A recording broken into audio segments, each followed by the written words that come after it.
investigation because, like everyone, I want the truth to come out and weed out corruption in the government. And I am confident that I have not committed any illegal act. If Mr. Hernandez truly stands by his allegations, I challenge him right now to take a lie detector test with me. Let us settle this once and for all and show the public who is telling the truth.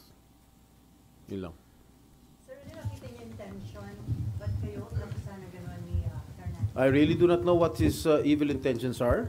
Siguro he wants to get even with me because I was the one who cited him in contempt at pinakulong sa Senado.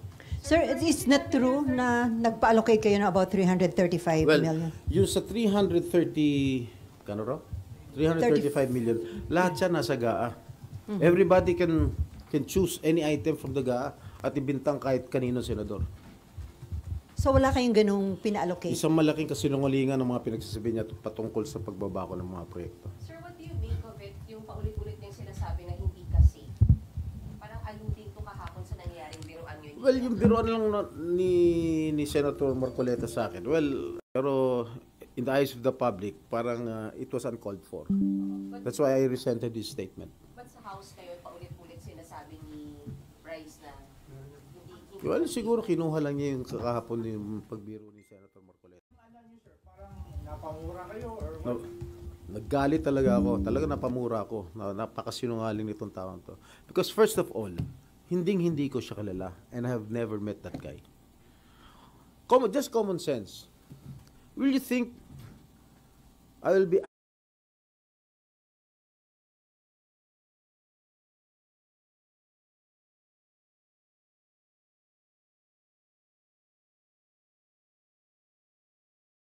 na hindi sagutin ng mga malisyoso, tahasang kasinungalingan at walang basehang mga akusasyon sa akin ni Bryce Hernandez.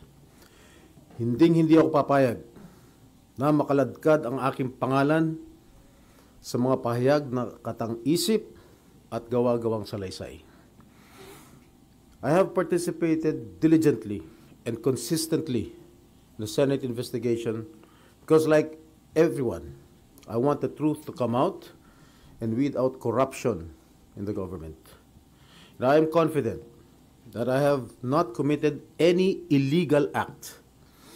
If Mr. Hernandez truly stands by his allegations, I challenge him right now to take a lie detector test with me. Let us settle this once and for all and show the public who is telling the truth. Yun lang.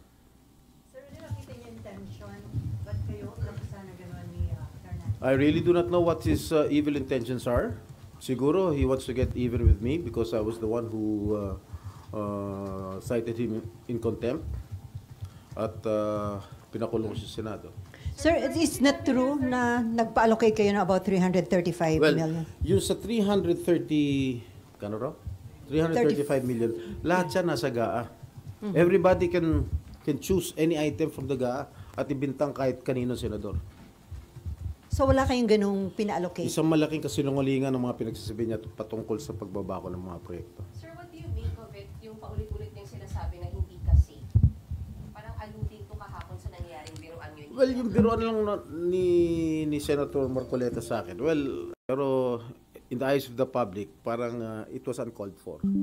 That's why I resented this statement. Ba't sa House kayo paulit-ulit sinasabi ni Bryce na hindi Well, siguro kinuha lang niya yung kahapon yung pagbiro ni Senator Marcoleta. alam niyo sir, parang napamura kayo or No, naggalit talaga ako. Talaga napamura ako. Napakasinungaling nitong taong to. Because first of all, hindi ko siya kilala and I have never met that guy. Just common sense.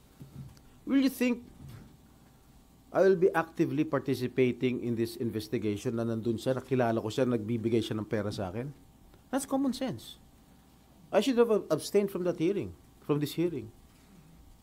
Malakas ang loob ko dahil I did not commit any illegal act.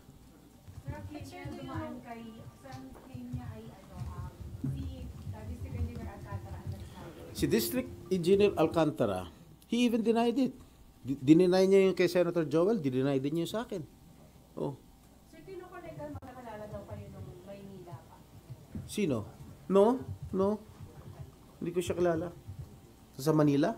Siguro I met him once, twice, but never an acquaintance. May picture kayo ni DPWH Engineer Alcantara, sir? Do you remember Well, that, sir, when that was taken? I do not know. I cannot recall that event. Pero sa dami naman nagpapapicture sa akin. Hindi ko naman pwede tanggihan. Kung drug lord yan, gambling lord, malay ko naman kung drug lord yan o gambling lord, hindi ko naman matatanggihan kung sino nagpapapicture sa akin. Remember, we are all public figures here. Sir, sasampahan niyo ba ng kaso si Yes, sasampahan ko ng kaso yan. Anong kaso? Yes, I think so. I told my staff to check on it. No, kung anong intention nitong si Bryce Hernandez who cited him in contempt. Nakita mo naman, napakasinungaling ng tao na yun. I asked him kung siya yung Marvin D. Guzman alias